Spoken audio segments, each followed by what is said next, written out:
So in the world of Google Analytics, there is a ton of metrics, dimensions that you could possibly measure, and it's pretty overwhelming, and I get that. So what I'm going to go over right now is from an e-commerce standpoint and from a lead generation site standpoint, which key performance indicators that I would pay attention to, which ones that really don't matter as much, and then of course how you could use those KPIs to make better performance for your campaigns, for your website, and ultimately to just be a better marketer.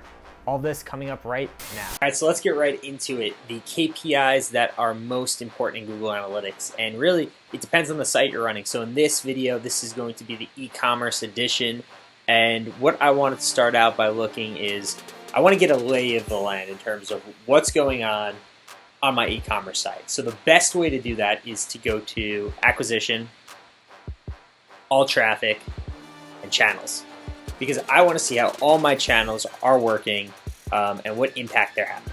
So when I bring that up, you're going to notice all the channels on the left side, which is the default channel grouping. And then you're going to notice up here in the header, acquisition, behavior, conversions. Acquisition is the focus of users that are being driven to the site compared to users, the amount of sessions they have, and then new users. Behavior is really all about page engagement, so it has to do with bounce rate, which is the amount of people that go on the site and don't take actions, the amount of pages per session, and the average session duration. And then of course, conversion, it's the bottom line that we're measuring, right? So it's the amount of revenue that we're driving, the associated transactions, and ultimately the conversion rate that's going to happen per channel. So for me, these are all really important metrics, right? And that's why I like looking at this. But in each one, there's certain metrics that kind of tell a different story, right? So under conversions, yes, I'm going to sort out by revenue, and I want to see which channels have the biggest impact. But don't let that fool you all the time, because one thing that I like to look at is conversion rate, because conversion rate can tell you where there might be areas, opportunities that you're not invested in. Obviously, in this mock-up site, organic search is heavily invested into. SEO is heavily invested into, and it's reflected in the numbers. One thing that's not as invested, though, is paid search. Paid search is not driving nearly the same amount of revenue, but at the same time, the conversion rate is pretty identical, off by 0.02% of organic search. So that's telling me that I should probably look into that channel. Maybe I can even invest, right? So that's just one example of a KPI of e-commerce conversion rate, and me using that to kind of identify behaviors or areas of improvement, right? And it's kind of backed up by behavioral data, right? So in this case, what's super interesting in paid search is that there's only a 38% bounce rate, and that's compared to organic search's 51% bounce rate. That's a lot lower. Most of these people are taking action. They're looking at more pages, and they're on the site way longer. So that's a highly engaged audience, right? So that's an example of, again, validating my assumption about e-commerce conversion rate. And what we kind of see here is that we should probably use these KPIs to, again, prove a point that we have to look into paid search. So within acquisition, behavior, and conversions, these are definitely some of the KPIs that I think are super important that you should definitely look at. And I kind of gave you one example of an analysis that I just did just by looking at this quick. When I'm looking inside of any of my e-commerce performance, obviously the e-commerce tab is going to be super relevant. I like going to the overview personally.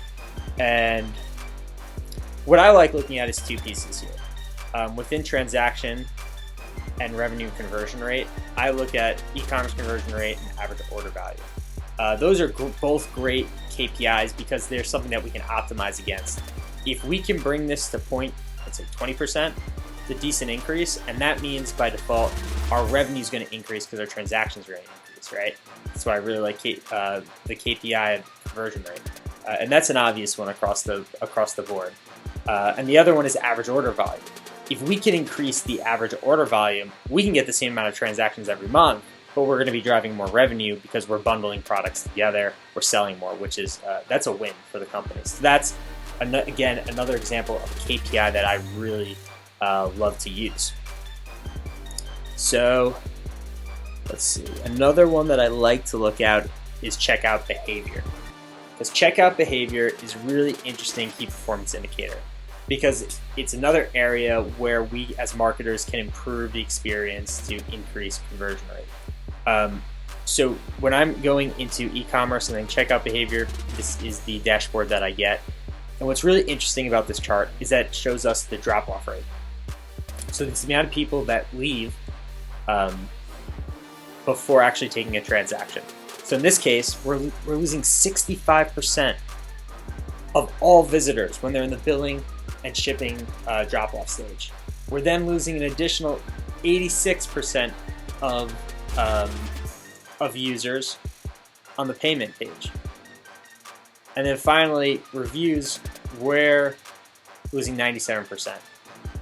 So to me, that's not too great. We have to figure out a way to optimize, right? So for me, maybe payment drop off, maybe there's not a one-click way to check out, right? So instead we're going to do a one-click checkout option. For billing and shipping, maybe somebody has to manually type in their really long address. So instead of doing that, maybe we're going to use Google Places so that people can begin to type in an address and it autofills. Those are all reasonable solutions that we can benchmark these KPIs, which is the drop-off percentage, and then say, hey, has this improved? So again, this is another example of a KPI that's super important that I really love using. So the next one that I would actually go over is landing pages, because landing pages have some pretty great key performance indicators that we can go over. Again, it breaks it down to something very similar: acquisition, behavior, and conversion. And why I like it is because we can see the most valuable landing pages, whether it is by revenue or, again, or if it's by engagement. But for me, there might be some pages here that actually are leading to engagement that might not be necessarily product pages. So for instance, this redesign new, well, that's not driving revenue. That's a bad example.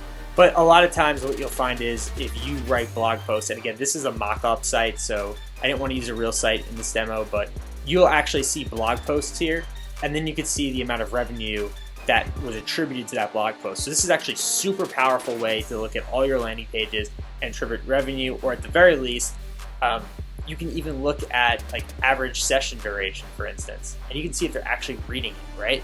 If you're on a site for, say 5 minutes, or in this case it's a minute, they're probably actually reading through that, whether compared to something that's like, I don't know, let's say 20 seconds. So this is just a really great way to benchmark whether that piece of content is driving revenue, or if there's a lot of interest, which might mean, hey, either we have to make sure that there's a product that aligns with that blog post, or again, just take note that that content type, that content category is leading to more revenue, so let's try to create more content of that type, right? So that's just another example of how to use landing pages and what KPIs to really look at. So between channel acquisition, e-commerce overview, the cart abandonment rate, which is the checkout steps, and the landing pages, that is something that I would start off with base to really begin to optimize and to really look at the key performance indicators in terms of getting better performance. So if you have any questions, feel free to leave it in the comments below. In another video, we're actually going to go into detail about some product performances, so be sure to check out that video if you haven't already, and all that information will be in the link below. Until next time, have a good one.